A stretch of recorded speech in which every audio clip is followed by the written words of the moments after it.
Now we've had a couple days to really look at the trade. Deebo Samuel to the Washington Commanders for a fifth-round pick. The San Francisco 49ers unload some salary, probably to try to help sign Brock Purdy here in a near future. Deebo's been wanting out of San Francisco for a few years now. He got his wish. Now he's in a Washington Commander uniform. He's 29 years old. I think he's due to make $17.5 million.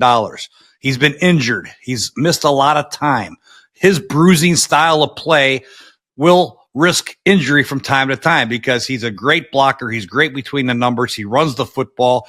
The style of play could be, a little bit of a concern to the Commanders because of the injury risk. However, I believe it's a perfect fit for the Commanders. I think having somebody that can run the jet sweep motions that is a big fear for the defenses to go along with Terry McLaurin, the RPOs that Cliff Kingsbury likes to do and Jaden Daniels likes to do, to have a big target in between the numbers that can catch and run with the football is exactly what they needed.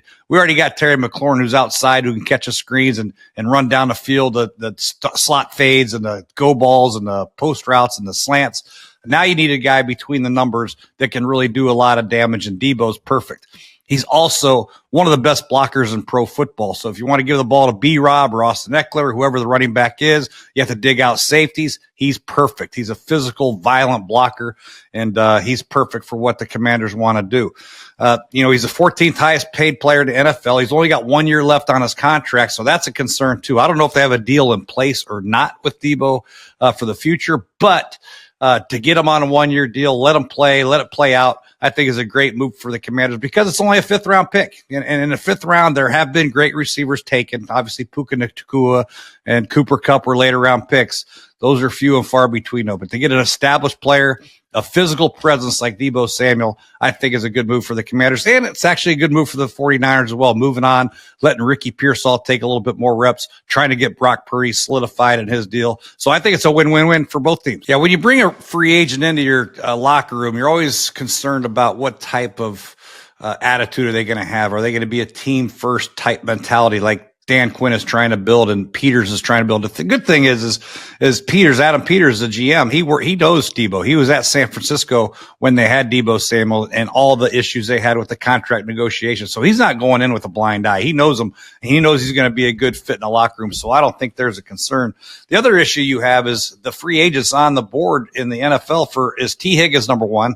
Can they get him? Will he be tagged again by Cincinnati? You look at Chris Godwin, who's coming off an injury. You look at Hopkins, who's, you get a little bit up there. You look at Deontay Johnson. He doesn't fit the mold for what the Commanders want to do.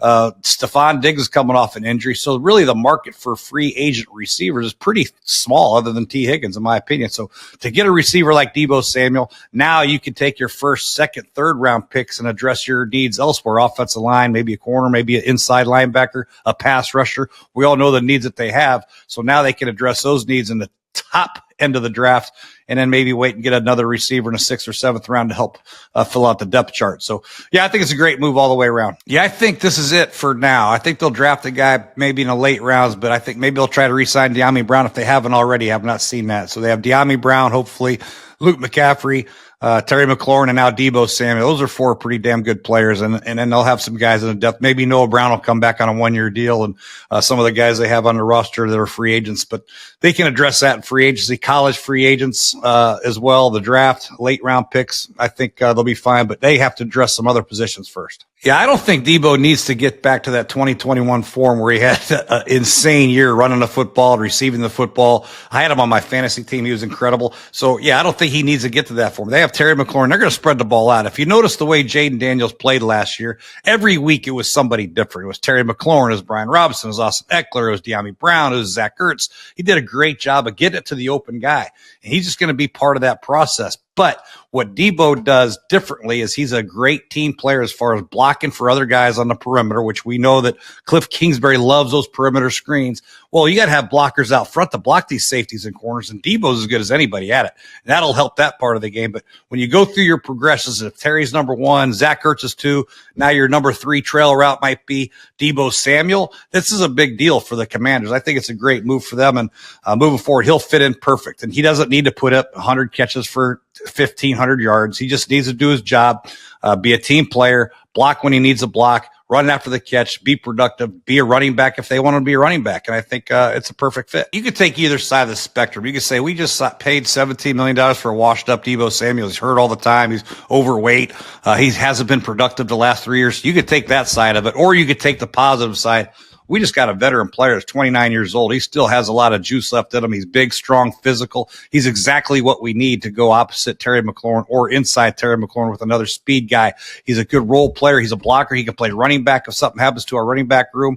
He can line them up all over the place, the zone reads, the RPOs. He's perfect, so which side do you want to take? I'm taking the perfect side of it. I think he's a great fit. He's a tough guy. I remember interviewing him back in the day when he came out of college out of South Carolina. I loved his attitude. I loved his tenacity, his passion for the football and for the game. I think he's a Super Bowl. Despite the loss, Deebo left his mark with 5 receptions for 39 yards and 3 carries for 53 yards, showcasing his dual threat capabilities on the biggest stage. But it was the 2021 season when Deebo truly exploded onto the national scene.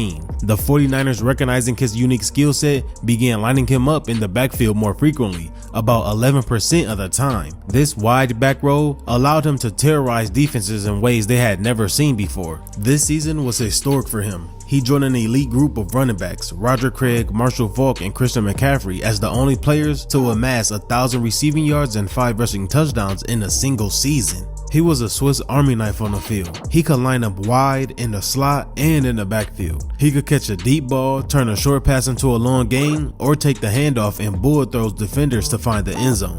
This Swiss Army knife approach made him a nightmare for defensive coordinators and a dream for his own coaching staff. His breakout year earned him first-team All-Pro and a Pro Bowl. He finished the regular season with 1,400 receiving yards, 365 rushing yards, and 14 total touchdowns, 6 receiving and 8 rushing, which set an NFL record for a wide receiver. His ability to impact the game in multiple ways made him a focal point for the 49ers offense alongside George Kittle, and he continued to shine in the playoffs that season. He set an NFL record in a wildcard game against the Cowboys for the most rushing yards by a primary receiver in a playoff game during the Super Bowl era, including his 9th rushing touchdown of the year.